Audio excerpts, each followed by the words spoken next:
নমস্কার বন্ধুরা, আবার আমি চলে এলাম গাছের সজনে ডাঁটা নিয়ে একটা রেসিপি বানাবো। দেখো, ভালো লাগবে আশা করি। ডাঁটাগুলো প্রথমে আমি সুন্দর করে কেটে নিচ্ছি।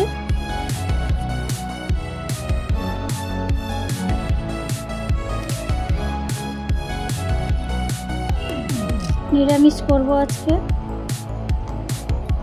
ডাঁটা তো সব দিয়ে খাওয়া যায়, মাছের ঝোলেও চলবে, ডালেও চলবে, সর্ষে পোস্ত, শুধু পোস্ত।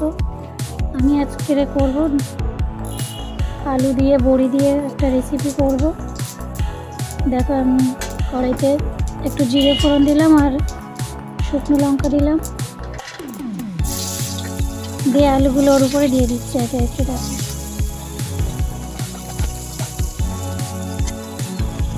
আলুগুলো ভেজে নিলাম, নিয়ে ওর মধ্যে একটা বেগুন কেটে দিলাম, তরকারিটা যাতে একটু সুন্দর গায়ে গায়ে হয়, তার জন্য আমি একটু বেগুনও দিয়ে দিয়েছি। আলু বেগুনটা একসাথে করে ভালো করে আমি ভেজে নিচ্ছি।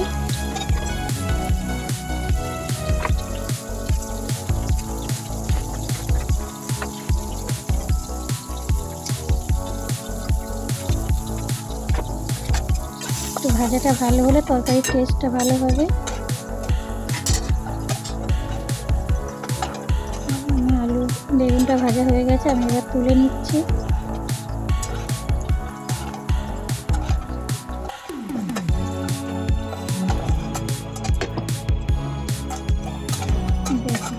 এবার আমি বড়ি, অল্প কটাই বড়ি দেব। বড়ি খেতে খুব একটা ভালো লাগে না, 2-4টে দিলাম। তোমরা পারলে বেশি করে দিও, বড়ি তো সবাই পছন্দ করে, আমি করি না।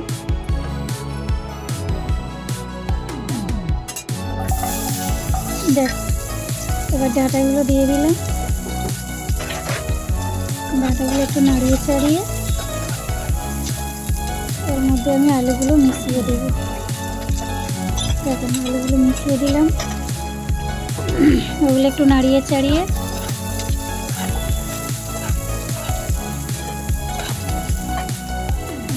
এত সুন্দর করে আমি ভেজে নিলাম। দিয়ে আমি একটু মশলা দিচ্ছি। বাটা মশলা ছিল, জিরে, লঙ্কা, আদা আমি বেটে নিয়েছিলাম একসাথে করে। দেখো, দিয়ে দিলাম।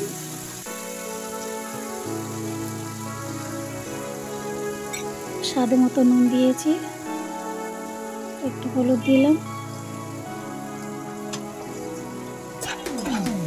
সুন্দর করে একটু কষাতে হবে, নইলে সজনে ডাঁটার একটা কাঁচা কাঁচা গন্ধ থাকে। তার জন্য দেখো, কষানো হয়ে গেছে, কষানোটাও সুন্দর লাগছে। আমি অল্প জল দিয়ে নাড়িয়ে চাড়িয়ে আমি ঢেকে দেব।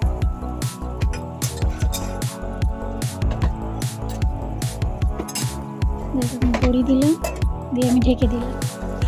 দিয়ে 10 মিনিট পরে আমি এসে খুললাম, খুলে দেখলাম আমার সব কিছু সিদ্ধ হয়ে গেছে। ডাঁটা আলু রেসিপি আমার রেডি। আমার রেসিপিটা যদি ভালো লাগে অবশ্যই কমেন্ট করো, লাইক করে পাশে থেকো। চলো, তরকারিটা নামিয়ে ফেললাম।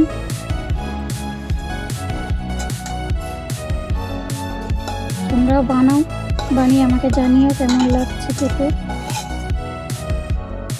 আশা করি ভালোই লাগবে। চলো, খেয়ে দেখি কেমন হয়েছে।